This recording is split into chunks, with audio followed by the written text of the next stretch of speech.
మీకు తెలుసా రామేశ్వరంలో 2 శివలింగాలు ఎందుకున్నాయో? రావణాసురుడిని వధించాక రాముల వారికి బ్రహ్మహత్య పాతకం అంటుకుంటుంది. ఎందుకంటే రావణాసురుడు ఒక బ్రాహ్మణుడు కాబట్టి. ఈ పాపం నుంచి విముక్తి పొందాలంటే శివలింగం ప్రతిష్ఠించాలి అని ఋషులు మునులు చెప్తారు.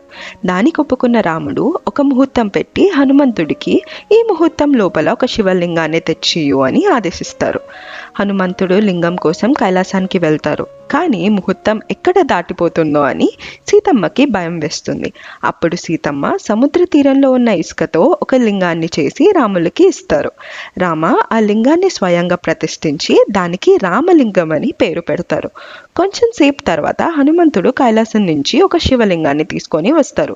హనుమంతుడు బాధతో చూసినప్పుడు రాములు చెప్తారు, నువ్వు తెచ్చిన లింగం విశ్వలింగంగా ముందు పూజలు అందుకోబడుతుంది. అందుకే ఈ రోజుకు కూడా మనం ముందు విశ్వలింగం, తర్వాత రామలింగాన్ని పూజిస్తారు. ఈ గొప్ప కథ జరిగిన ప్రదేశమే రామేశ్వరం.